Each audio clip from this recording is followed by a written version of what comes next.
The hum at 3:07. The clock on the wall blinked 3:02 a.m. in a malevolent shade of green. Ben Carter sipped lukewarm coffee, the bitter taste of familiar comfort in the pre-dawn gloom of the Winslow Radio Observatory. Outside, the Wyoming wind howled a lonely tune against the metal siding, a constant reminder of his self-imposed exile. He preferred it that way. Fewer people, less noise, less chance of screwing things up again.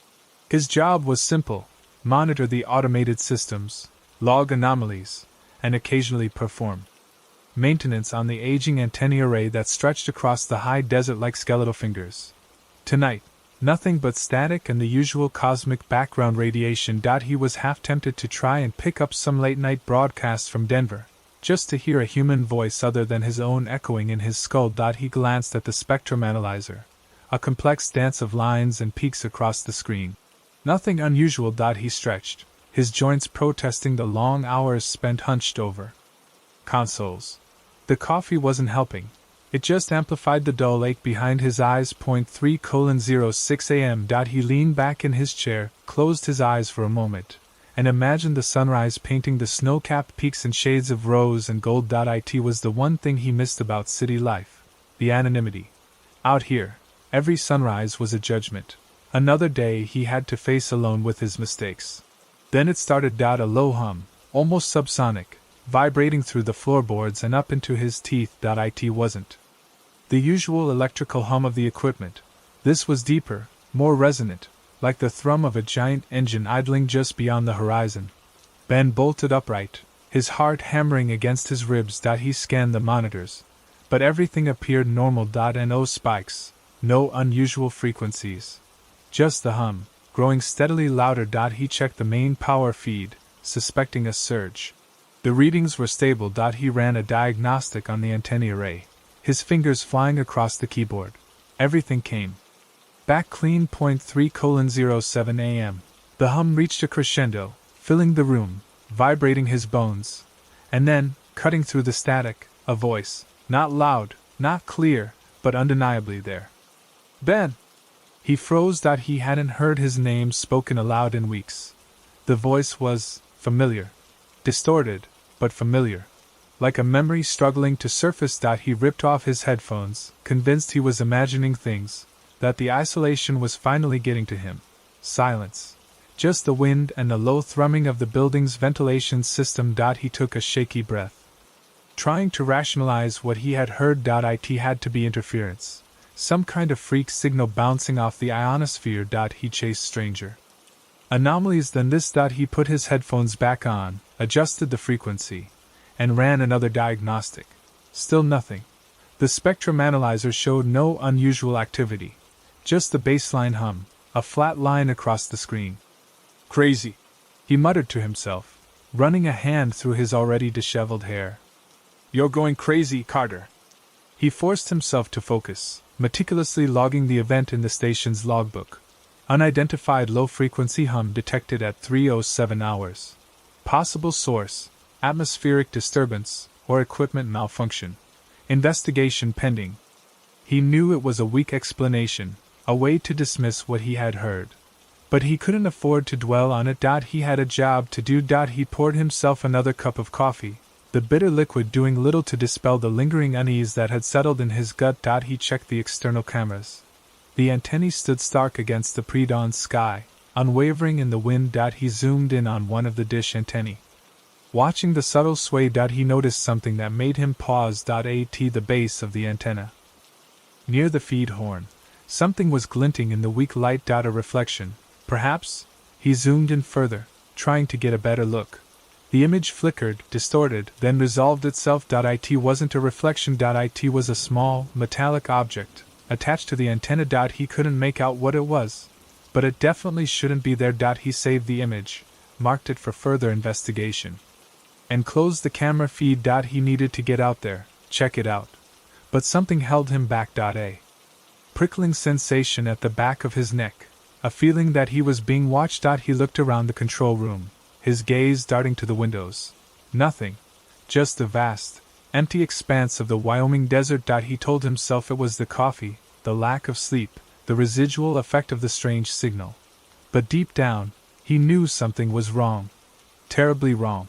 And he had a feeling the hum at 3:07 was just the beginning. He shivered and picked up the phone. It was time to call his supervisor. He hesitated. What would he say? I'm hearing voices and there's a weird thing attached to the antenna? Yeah, that would go over great. He put the phone back down. He would check it out himself first.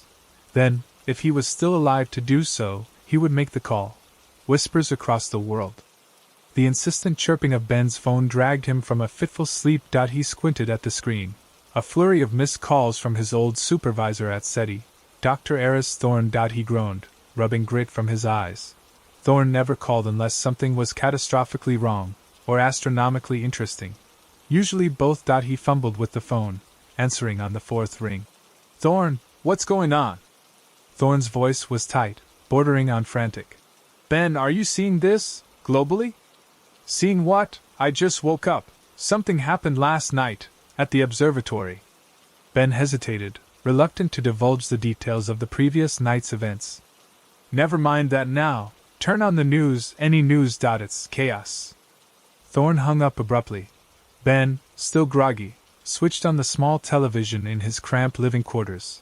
Every channel displayed the same jarring images: panicked crowds in Tokyo, a disrupted broadcast in London, a news anchor in Rio struggling to maintain composure as the studio lights flickered erratically.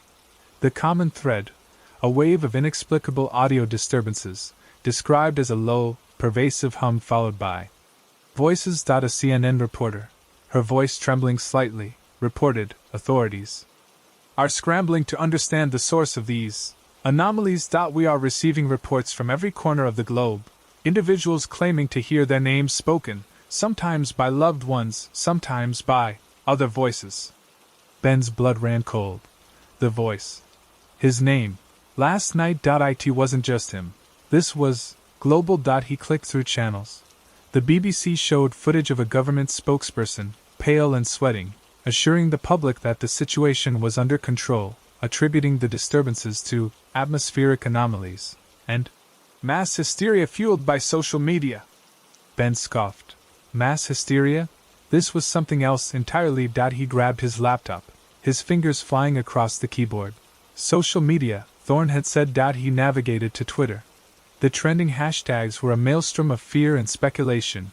Hashtag the hum, hashtag voices from the void, hashtag they know my name. One post caught his eye, a shaky video recorded on a smartphone in Times Square. The cacophony of city sounds was abruptly overridden by a deep, resonant hum, followed by a chorus of voices, each seemingly calling out a different name. People in the video screamed, clutching their ears, their faces contorted in terror. Another post linked to an online forum dedicated to conspiracy theories. The thread was titled, Project Nightingale Declassified? Ben clicked on it, his heart pounding. The discussion revolved around a supposed top-secret government project involving experimental radio wave technology and its potential for mind control.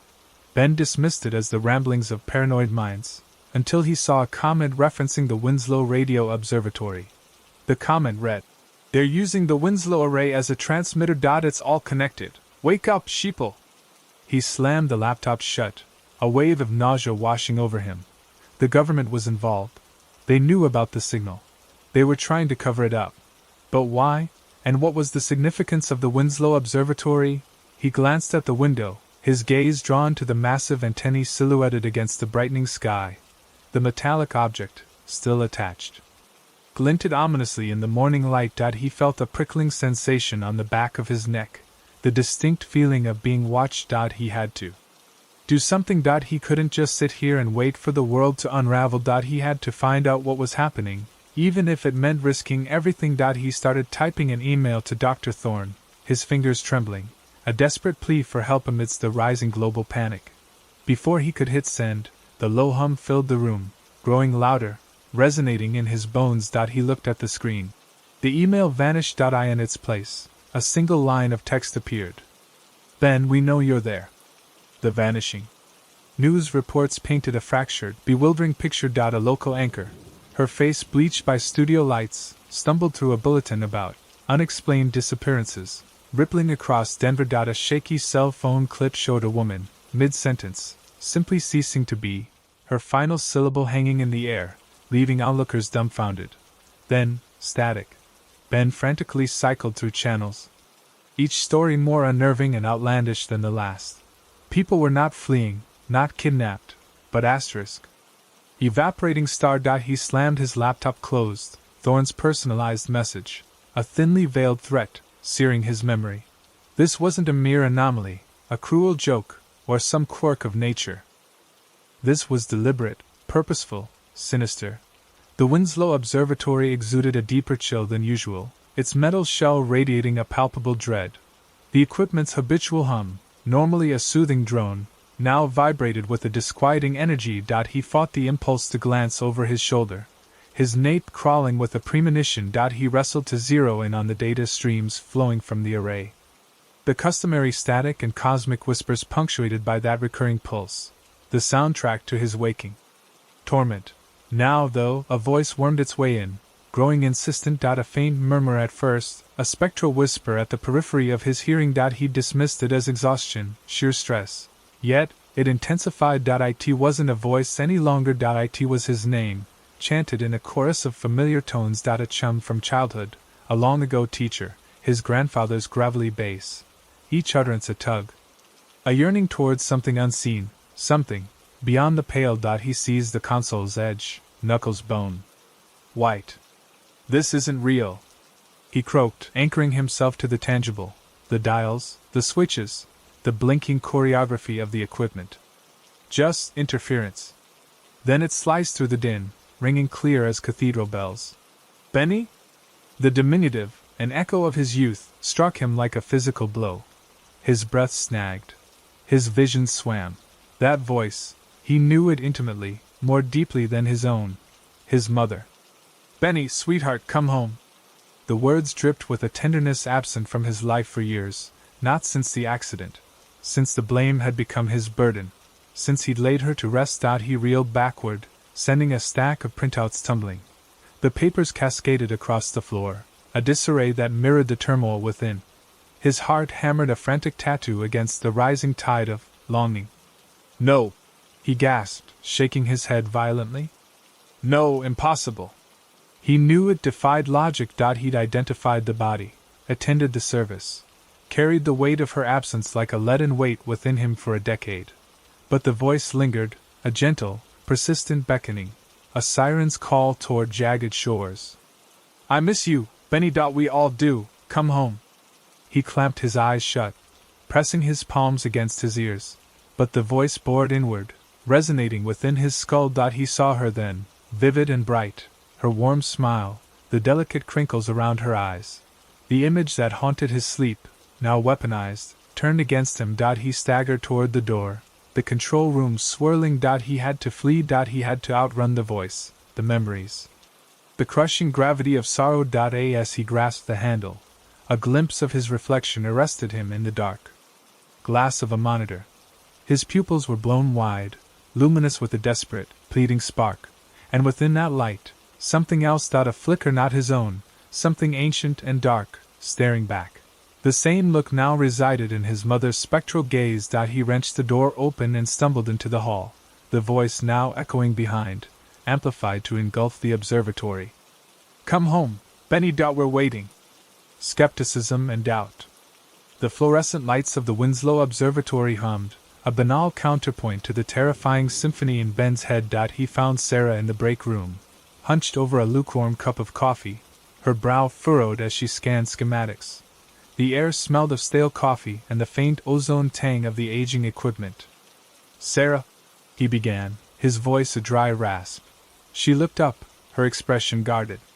Ben, you look like you haven't slept in days, again. He pulled up a chair, the metal legs screeching against the linoleum. I need to talk to you. About the signal. Sarah sighed, pushing the schematics aside. Ben, we went over this. It's likely atmospheric interference, or some rogue satellite. Nothing to lose sleep over. It's not interference, he insisted, his hands trembling slightly. It's voices. I've heard voices, Sarah. My mother's voice. It's calling me home.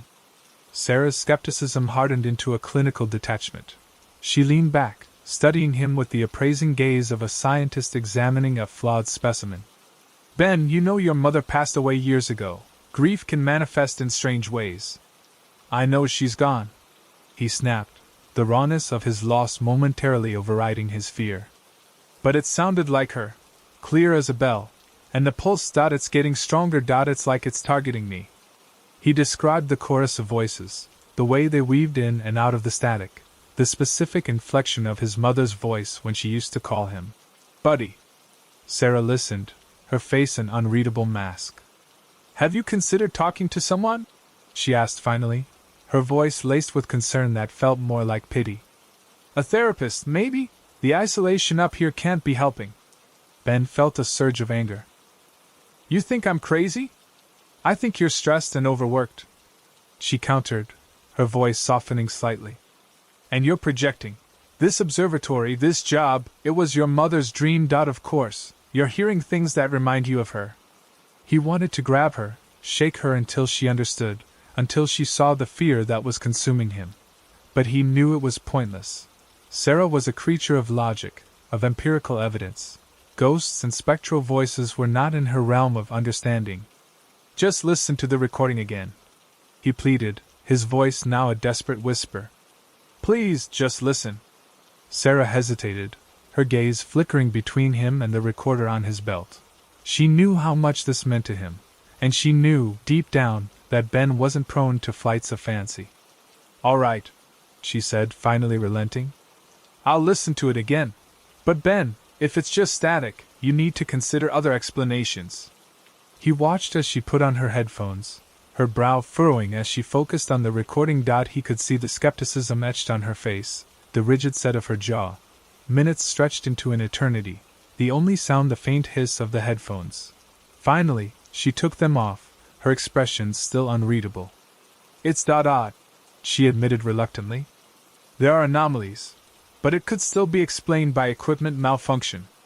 Ben felt his hope deflate. You don't believe me. I believe you're hearing something, she clarified. I just don't believe it's what you think it is. She reached out and placed a hand on his arm, her touch surprisingly gentle. Ben, you're not okay. I can see it. You're pale, you're jumpy, you're obsessed with this signal. Please, for your own sake, get some rest. He pulled away, the gesture sharper than he intended. I can't rest, Sarah. Something is happening, and I need to figure out what it is. He turned and walked away, the humming of the fluorescent lights mocking him. He could feel Sarah's eyes on his back, a mixture of concern and pity. He knew she meant well, but her skepticism was a wall between them, isolating him further in his growing terror. He had to find proof, something concrete that would convince her, convince everyone, that he wasn't losing his mind. Because if he was, then there was no hope at all. Scientific anomalies.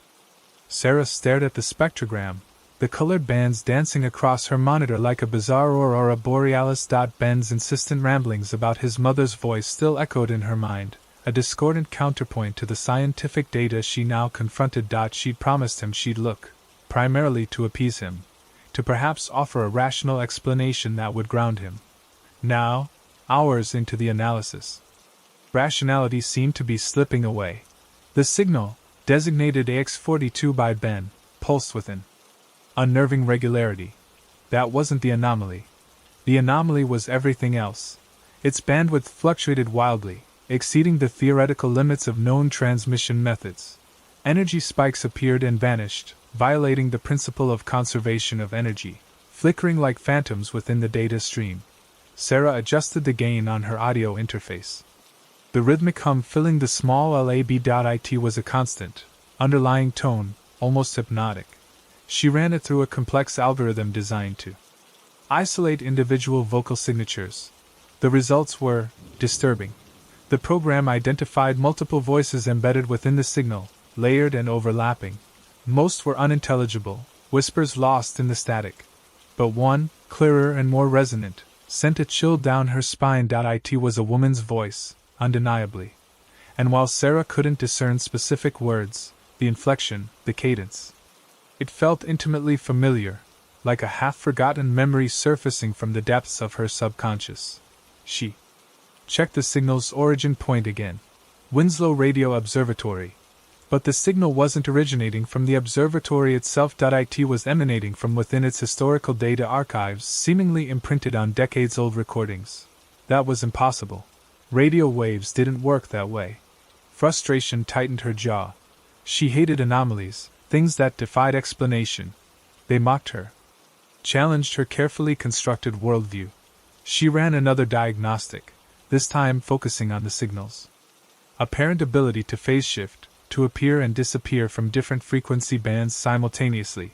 The results were even more baffling. According to her equipment, AX-42 was exhibiting properties of quantum entanglement on a macroscopic scale. 2 points within the signal, separated by vast distances in the frequency spectrum, were instantaneously correlated. Their states mirrored despite the lack of any physical connection. It was like observing two coins, flipped on opposite sides of the planet, always landing on the same side. Impossible. She rubbed her tired eyes, the harsh glow of the monitors burning into her retinas. Had she made a mistake? Was her equipment malfunctioning? She ran a calibration test, verifying the integrity of her instruments. Everything checked out. The data was real. A wave of dizziness washed over her. She gripped the edge of the workstation for support. This wasn't just a signal. It was something else. Something she couldn't even begin to comprehend. Something potentially dangerous. She thought of Ben, his face etched with desperation, his voice raw with conviction. He wasn't crazy. He was onto something. Something huge. And it was starting to scare her. She picked up her phone, hesitated, then dialed Ben's number. It rang unanswered. She left a message, her voice tight with urgency. Ben, it's Sarah. I need to see you. It's important. Call me. She hung up, a knot of anxiety tightening in her stomach. She looked back at the spectrogram, the dancing colors now seeming less like an aurora and more like a malevolent entity, watching, waiting. Whatever AX-42 was, she had a feeling they were running out of time to understand it. The silence in the lab was broken only by the low, rhythmic hum, a constant, unnerving reminder of the unknown, echoes of the past. The wrench slipped, a metallic shriek against the antenna housing floor, but Ben barely registered it. The alien presence had usurped his senses. He could only hear her. Ben! The voice breathed, a delicate filament threading through the AX-42's drone. Are you unharmed? He flinched, his spine colliding with the cold wall. That voice, it was undeniably Sarah. But she was states away, likely scrutinizing simulations, dissecting his findings, proving him wrong as always. Sarah? He rasped, his voice a bare whisper against the electronic hiss. Frantically, he clawed for the headset, his fingers clumsy on the dial. Sarah, is that really you? The drone amplified, building to a resonant thrum that vibrated in his chest. Ben, careful. This is precarious. Her voice, yes, the same lilting rhythm, the familiar undercurrent of worry. Except, twisted, marred by the alien intrusion. He tore the headset off, hurling it across the cramped space. Air snagged in his throat. An illusion. This had to be. The signal was infiltrating his psyche, weaponizing his own memories. He clamped his hands over his ears, squeezing his eyes shut against the phantom sound. Not real. He choked out, a desperate mantra against the encroaching panic. It's a signal, just a signal. But the voice persisted, now seeming to emanate from the very metal around him, resonating from within the antenna's shell. Ben, remember the storm? The down mines, that inky night. You were so small, so frightened. A sickening wave broke over him. The memory surfaced unbidden. Age 7, burrowed under quilts, paralyzed by the thunderstorm. His mother, her arms, her soft humming, until the fear receded. Mom? He breathed, his voice fragile. But even as the word escaped, he knew it wasn't her. It was the signal, excavating his past, corrupting it, using it to, what was its goal? Deception? Domination? The voice morphed, flowing back into Sarah's timbre. Ben, why the silence? Why the rejection? A pang of familiar anguish, a pain he himself had inflicted. Sarah's face materialized behind his eyelids, her expression a wounded mask after his callous departure. He'd convinced himself he was her shield, guarding her from his downward spiral. I thought I was sparing you, he stammered, the justification spilling out. Sparing me what, Ben? Honesty? The voice now a whisper, imbued with searing vulnerability. I only wanted to be there. You wouldn't allow it. He reeled backward, vision swimming. He could almost sense her nearness, her disappointment, her affection. He squeezed his eyes tighter, attempting to shut it out, to sever the insidious connection. This is a lie! He screamed, his voice cracking under the strain. You're not Sarah, you're not her, just static. The hum escalated, a tidal wave swallowing his protests. Fragments of memory assaulted him, his mother's draped coffin, his father's vacant eyes, Sarah's brimming tears as he turned his back. All the torment, all the culpability, all the remorse, magnified, weaponized into cruel daggers. He crumpled to his knees, his hands vicing his head. The boundary between reality and delusion frayed, unraveling into a chaotic vortex of recollections and feelings. He could no longer discern the truth. Was he even present, within the antenna's confines? Or was he imprisoned within the signal, a captive in his own consciousness? The voice, now multiplied into a chorus of echoes, chanted his name, endlessly repeated, each syllable a painful spike driven into his mind. Ben! Ben! Ben! He felt an inexorable pull, a force dragging him down into the void. He knew, with cold certainty, that if he ceased resistance, he would be irretrievably lost. Hidden coordinates. The voices gnawed at Ben's sanity, each utterance a fragment of agonizing recollection. Yet, amidst the mental torment, a novel sensation flickered to life, a subtle, rhythmic thrum beneath the cacophony. Initially dismissed as mere static in the psychic barrage, this pattern now seized his desperate attention. Fingers stumbling across the keyboard, he wrestled with the software, commanding it to isolate and amplify the persistent pulse. The monitor's spectral display churned with vibrant hues, each a signature of a discrete frequency. The voices, Mother, Sarah, dissolved into an unbearable din as he chased the faintest, most structured flicker. Silence! He croaked, throat raw. Just be quiet! They seemed to amplify their jeers, but the rhythmic pulse held firm, unwavering. He fine-tuned the filters, peeling back layers of noise until a clear sequence of peaks and valleys etched itself onto the signal's architecture. Less Morse code, more a complex digital tongue, woven into the auditory tapestry of his personal hell. Hours dissolved into a frantic blur of data mining. Coffee turned glacial, forgotten. The pre-dawn sun brushed the observatory dome with fragile light, yet failed to pierce the oppressive gloom within. Finally, as the psychological onslaught began to wane, yielding to a hollow ache, Ben cracked the code. The decoded sequence wasn't text.it, defied categorization. It was a string of numbers, latitude and longitude. He locked onto the stark white coordinates blazing against the black screen, his heart hammering a frantic tattoo against his ribs. He fed them into a mapping program, his hands shaking so badly he nearly botched a digit.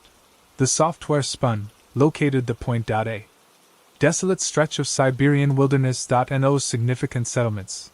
Primarily taiga, sparsely inhabited by nomadic people.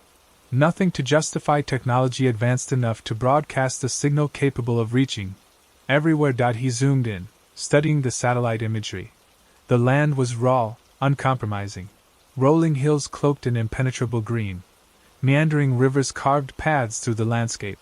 And then, an anomaly. A perfectly circular clearing, hundreds of meters across, its boundary a jarring contrast to the untamed forest. A scar. He consulted the historical archives. The clearing was not recent. It had been there for decades, perhaps centuries. A shiver traced its way down his spine, colder than any Siberian gale. This wasn't alien. Or, if it was, its source wasn't among the stars. It was terrestrial. The implications hit with staggering force. If the signal originated on Earth, then the voices, the calculated attacks, were they also manufactured? Could someone, some entity, be manipulating him, and perhaps countless others, leveraging their deepest fears as weapons? He slumped back, spent. The voices were gone, yet the silence felt more ominous. He had to alert someone. Share this. But who would believe him? Cast out from SETI, he was now an outcast, a cautionary tale. His eyes lingered on the coordinates, seared into his memory. Siberia. He couldn't know what awaited him. But he knew he had to uncover the truth. This wasn't about proving a theory, or seeking absolution. It was about self-preservation. He needed to grasp what he was facing before it devoured him. The signal had toyed with him, exploited his vulnerabilities, and in return, offered a clue. A starting point. A chance to retaliate.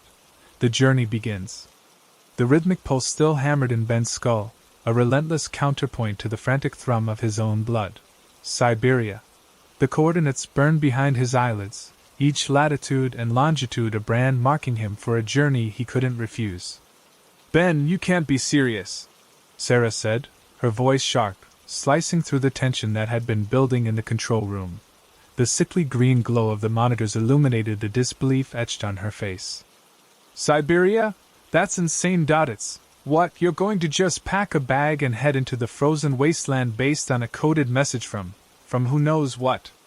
He avoided her gaze, his hands already moving, gathering necessities. A heavy-duty parka, a map, hopelessly outdated, probably, a satellite phone with a single bar of signal taunting him from the corner of the desk. I have to, Sarah. You heard the message. The rhythm, it's like a key unlocking something inside me. I can't ignore it.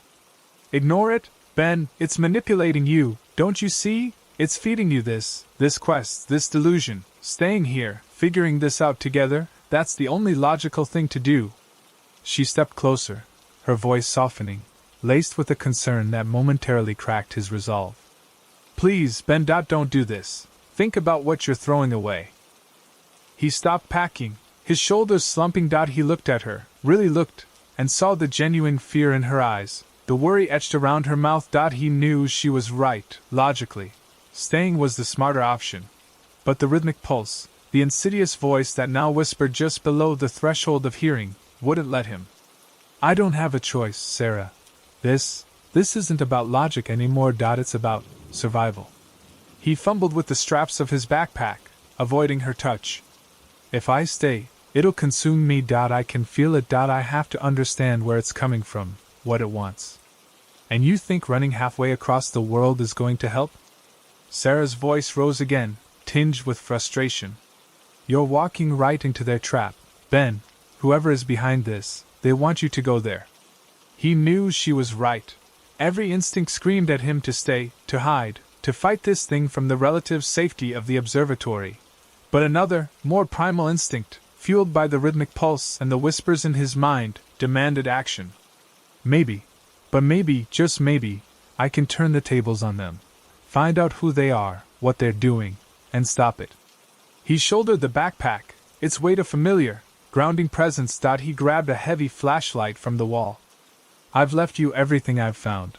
The signal recordings, the decoding key, everything. If I don't come back. He trailed off, unable to voice the unspoken fear. Sarah stepped in front of him, blocking the doorway. You are coming back, and you're not going alone. He shook his head, gently pushing past her. No, Sarah. This is my fight. I can't put you in danger. You need to stay here, be safe. And if I'm right about this, someone needs to be here to tell the world. He reached the door, pausing with his hand on the cold metal handle. He took one last look at Sarah. Her face a mixture of anger, fear, and a glimmer of something that might have been understanding. Take care of yourself, Sarah. He pulled the door open, the frigid night air hitting him like a physical blow. The wind howled, carrying with it the faint whisper of the rhythmic pulse, urging him onward. He stepped out into the darkness, leaving behind the only semblance of safety he had known, and started walking. The biting wind whipped at his face, the snow crunched beneath his boots, and the vast, indifferent expanse of the night swallowed him whole. The journey had begun. Abandoned echoes. The Ural Mountains clawed at the belly of the aging Antonov as it bucked through the turbulent air. Ben gripped the armrest, knuckles white. Sleep had been a luxury he couldn't afford since deciphering the Siberian coordinates, and the endless hours of travel had only amplified the unsettling hum that perpetually vibrated in his skull. He traded favors and called in every chip he possessed to secure this flight. A rickety charter operated by a taciturn pilot who seemed more interested in smoking unfiltered cigarettes than adhering to any discernible flight plan. The pilot had dropped him unceremoniously at a frozen patch of tundra hours from any recognizable settlement, pointing vaguely eastward before roaring back into the sky, leaving Ben swallowed by the vast, silent landscape. Following the GPS coordinates, Ben trudged through knee-deep snow for what felt like an eternity. The biting wind whipped at his exposed skin, a constant reminder of the hostile environment he had willingly entered. Doubts gnawed at him. Was this a fool's errand? A desperate grasp at shadows? He pushed them aside, fueled by the unwavering conviction that the signal, his mother's voice, lay at the end of this frozen trail.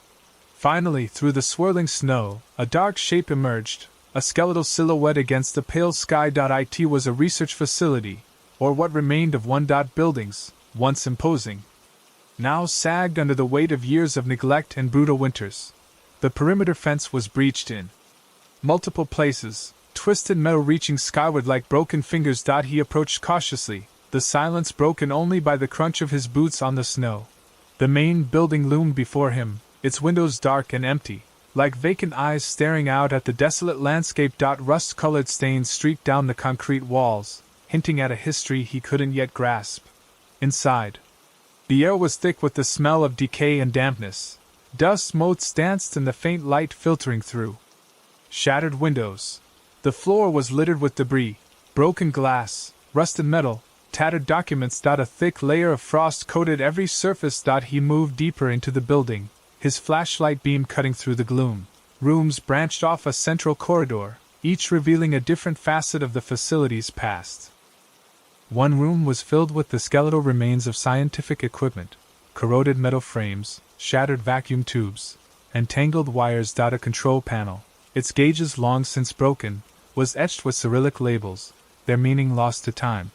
Another room appeared to have been a laboratory. Shattered beakers and test tubes lay scattered across a countertop. Coated in a layer of dried chemicals. A faded blueprint lay half buried under a pile of debris, depicting a complex array of antennas and signal amplifiers. The blueprint's title, barely legible, sent a shiver down his spine. Project Nightingale. Ben continued his exploration, each room deepening the sense of abandonment and decay. In what must have been the administrative offices, he found file cabinets overturned, their contents spilling onto the floor. He sifted through the documents, finding fragments of research papers, internal memos, and bureaucratic forms, all hinting at a project of immense scale and shrouded in secrecy. One document, partially burned, mentioned psychoacoustic experiments and cognitive resonance. The words echoed the unsettling phenomena he had been experiencing. He found a storage room filled with rows of metal canisters.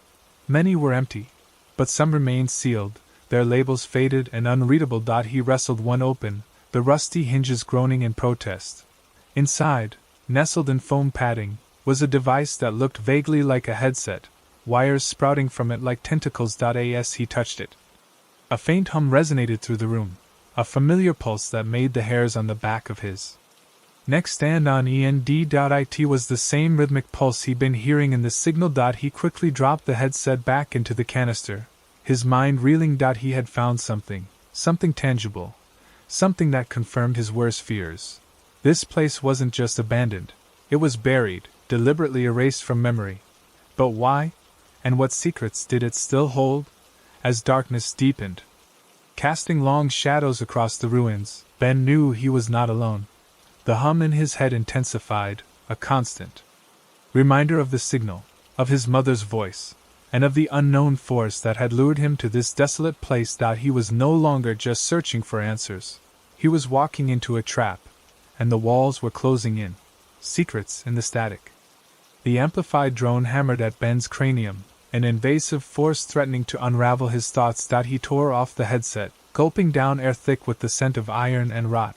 Project Nightingale.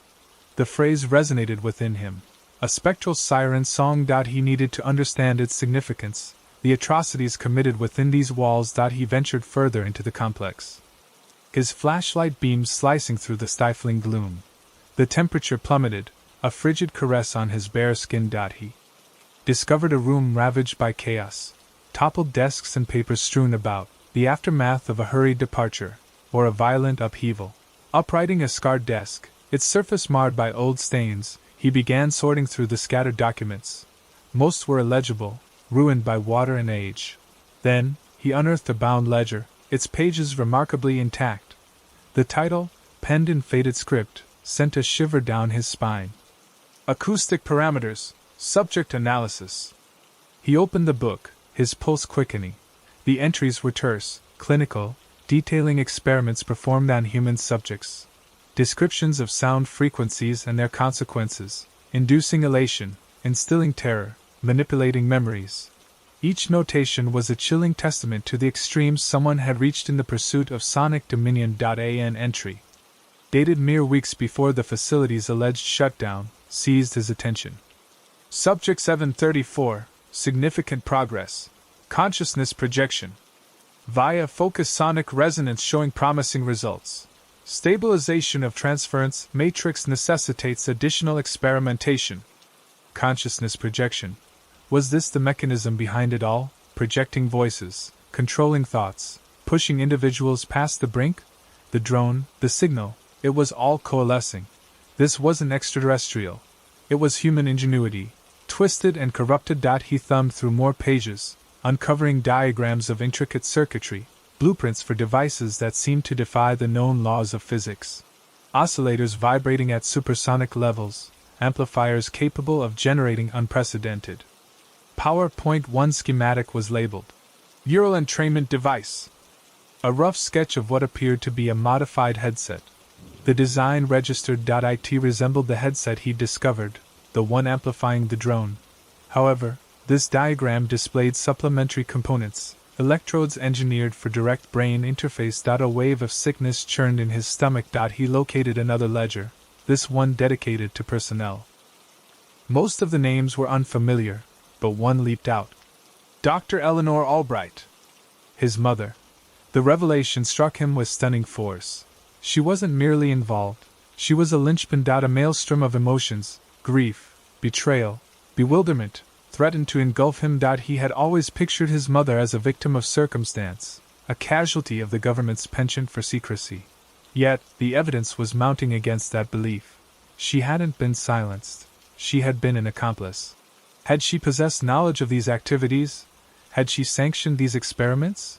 The drone throbbed again, louder now, and he understood it wasn't solely internal. It emanated from the walls, the floor, the very bones of the facility. He directed his flashlight toward a section of the wall, spotting a series of almost imperceptible speakers embedded within the concrete.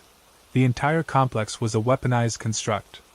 A colossal acoustic amplifier crafted to warp the minds of anyone foolish enough to enter. He was ensnared within a sonic cage, surrounded by the lingering echoes of his mother's actions, a history now inextricably woven into his own being. He had to escape, had to reach Sarah. He needed her strength, her lucidity, her steadfast faith in him.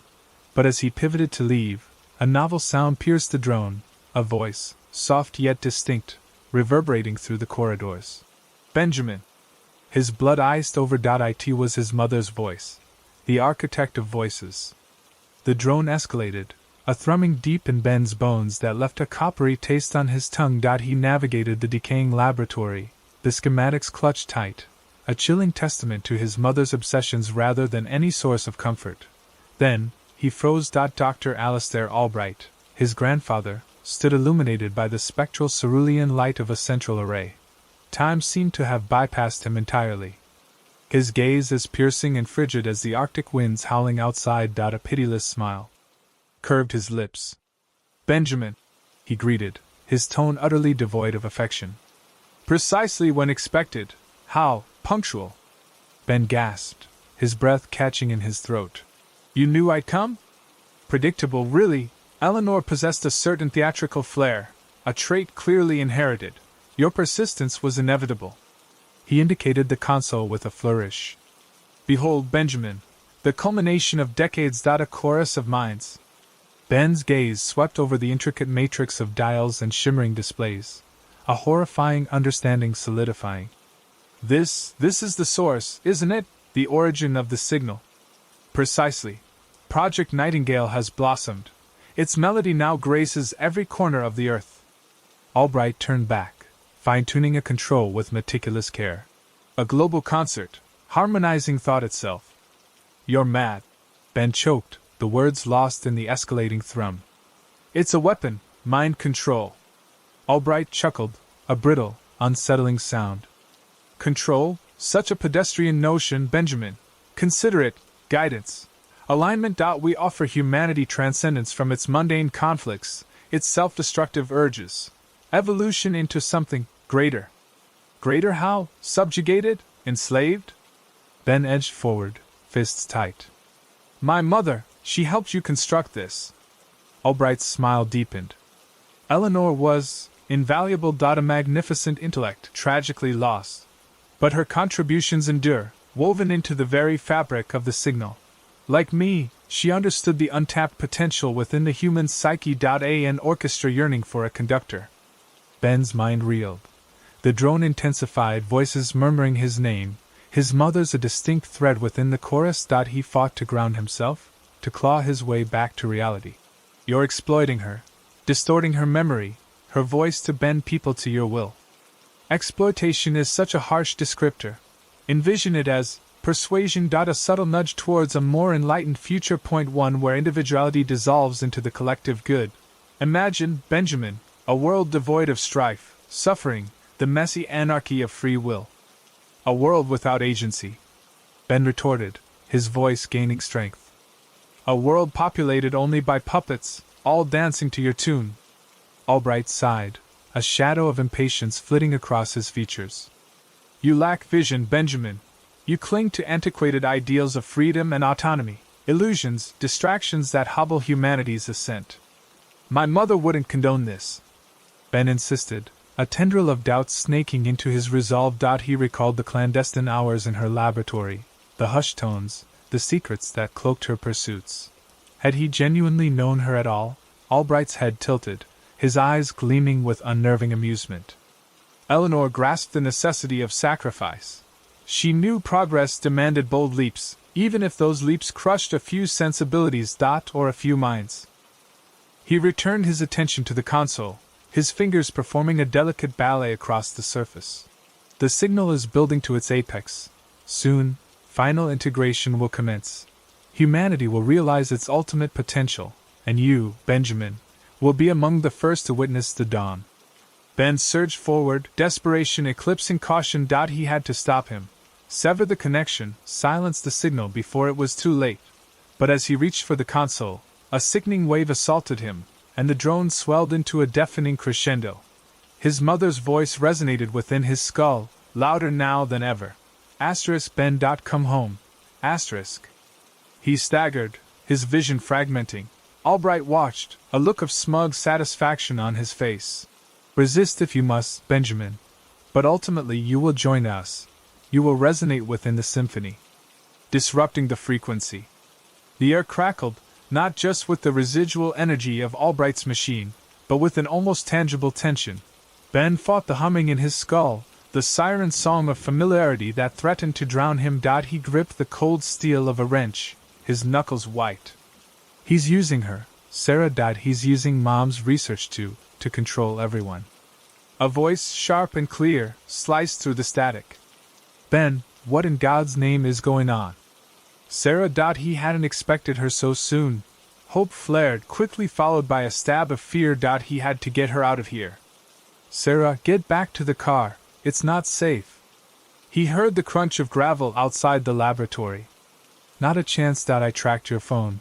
Explain, now. She appeared in the doorway, silhouetted against the pre-dawn gloom, her face a mask of determination. She scanned the room, her gaze lingering on the intricate web of wires and glowing vacuum tubes that comprised Albright's monstrous creation. This is it, isn't it, the source? Albright's voice, smooth and insidious, filled the room, seemingly emanating from the machine itself. Sarah, my dear. So eager to join the symphony? Ben will understand. He's always been sensitive to the music. Ignoring him, Sarah moved with a surprising confidence, her eyes darting between the components. What frequencies is it broadcasting on? Can we overload it? He's modulating the signal across multiple bands, using some kind of phased array. Ben struggled to articulate, his thoughts still muddled by the lingering influence of the signal.